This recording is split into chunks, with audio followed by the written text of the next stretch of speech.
Hey guys, welcome to the channel, and if you're new here, please don't forget to like and subscribe. And before I play the video of the Cullinan to Toteldoos 2021, please stick around to the end as I have a few thoughts on this race that actually took place there. And to people who recognize you from the channel and came and said hello, thank you, I really appreciate that. So let's play the video and I'll give you my thoughts at the end. So at the start of the Cullinan 2021, as you can see, quite a few people here. Actually waiting to start here.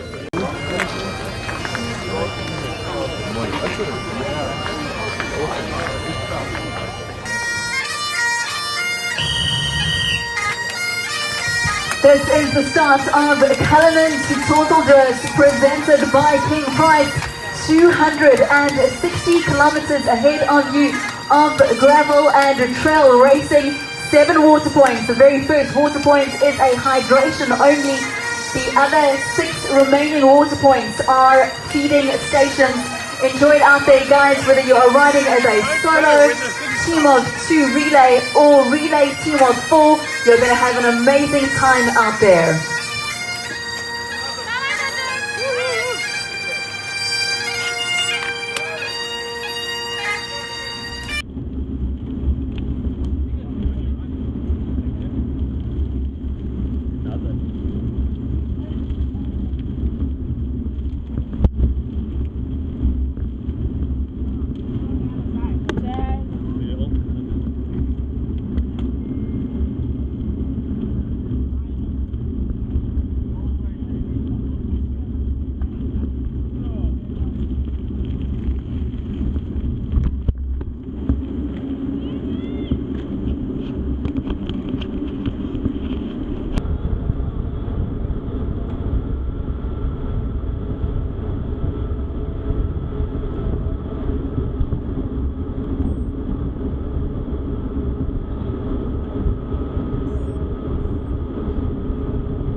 So at the halfway mark, stop the shaking a little bit there. 6 hours, 12 o'clock to get here.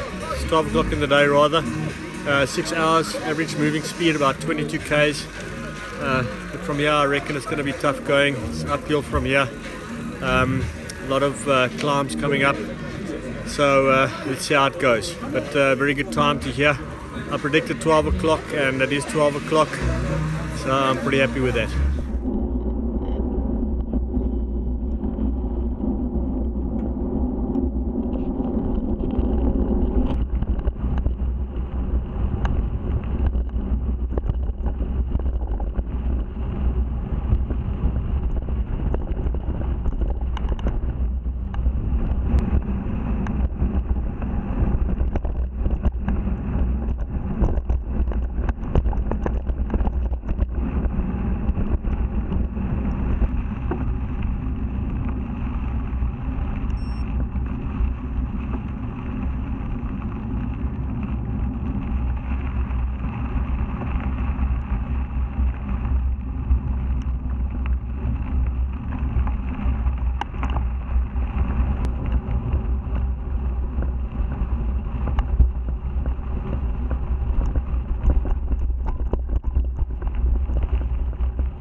So this race started at 6:15 in the morning, and it was about 4 degrees.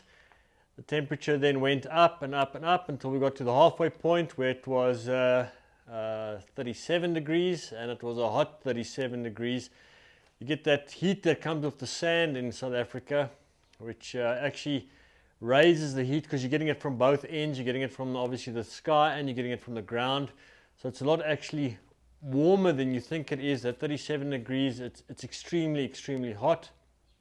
And then at the end of the race, went back down to 4 degrees, but I'm sure it was actually much colder than 4 degrees because the mist came in and the rain came down, and unbeknown to us, there was actually like a cloud burst with a hailstorm that hit the pass. And in 3 years, since the last time I could ride that pass, no problems. This time, that pass is completely washed away and was actually unrideable at some sections, and especially with the mud and that, we actually had to walk a lot of these sections. So we were actually on track to beating our time by 2 hours. And at the end of the day, I think we made exactly the same time as I did 3 years ago. So the wind was actually, it was hurricane type wind. I mean, if you looked at the lights right at the end there, the rain wasn't falling down vertically, it was horizontally. So in other words, that last 14 k's from the water point to the end point, in the old days you used to ride a little bit and then downhill all the way to the end to Toteldoos. Now you're turning right and you're going uphill. It's a 14k uphill that you have to ride, and with that wind beating down on you, it was absolutely brutal. But luckily we made it. I'm not going to say it was easy. I think this was one of the toughest races. In fact, I don't think this is the toughest race that I've done. It's in these conditions. The 361 was tough, but the conditions were a lot better. I did the Attakwas the year after that. It was also rainy, very, very tough, but this was, it was absolutely unbelievable how tough it was. And the pros of the race, I would say, the fact that they've moved the end point to Dunkel Equestrian Estate, they're going to get 10 out of 10 for that, because if we ended down at the old end point, I think I would have froze to death, because when I came in there, I was absolutely shaking. That's how cold I was. And luckily we had accommodation at the end point. You've got to do that. You've got to get accommodation there, otherwise you've got to now drive to wherever you're going to go. So luckily I could warm up pretty quickly, but it was absolutely freezing. I also had places to wash your bike, but unfortunately I was too cold and that to do that, to take you know, any or make any use of those facilities. And very nice people there, so definitely 10 out of 10 for that. I would also say that the water points, definitely much better than in the past where there were no water points. You had to have a support vehicle. At least now you don't have anybody driving after you and all these cars driving around, just making it 10 times worse than it was. So that is a definite pro. The drop bag is also a nice thing, but obviously in the middle point where I had to take that jacket, I was saying, no, I don't need this jacket. But I'm thankful now that I took that jacket and I was actually freezing with the jacket. So the cons, and unfortunately there are a few of them, is perhaps the biggest one is the halfway point. There was no food. I don't know how much the people ate before us, but when we got there, there was no food and they were busy making food. And unfortunately in a race like this, you're not going to wait around for food to be made, spending another half an hour to an hour while somebody makes food for you. So that was, unfortunately, they're going to get like a 1 for that. That was pretty bad. Then the tar road leaving the silos, especially at night. I've actually done it in the day. When we did it in the day, it's a dangerous section of road. So just be aware of that. I don't know if there's any other way of routing people around there. I'm guessing not at this point, but I always think that's an accident waiting to happen. And then that pass, I mean, it's so extremely washed out at the moment, but I guess these are mountain bikes, and I mean, the organizers aren't in control of the weather, so we can't really blame them for that. But I guess there's no way of routing people around the pass if there is such a thing like a cloud storm and the conditions are actually so bad that you can't even ride them. But other than that, a definitely improvement from the 2018 Cullinan to Toteldoos that I did, although obviously I'm not going to take the weather conditions into consideration here, but Organization and that definitely much more improved, and I'm sure it'll just go from strength to strength from here. Before I go, I think I must give a big shout out to Extreme Lights. That light definitely saved my life. It really does not help to buy cheap lights. We were coming at that, obviously leaving the silos, we turned into the dirt road, and there's a section there where the road's actually quite wide, and then it narrows to a bridge. And if you don't have the light to see that it narrows to a bridge, I almost went down a river bank there into the bottom, and if I didn't have the proper light, I wouldn't have seen that the road actually just comes to a complete end there. There's no warning or anything like that, and the bridge only exists on the right hand side, not on the left hand side. So yes, thank you Extreme Lights for that light that I've got now. That yeah, I think if it wasn't for that, I would probably be a little bit injured at the moment. So thank you very much for that. So guys, thanks for watching, and don't forget to like and subscribe, and I'll see you next time.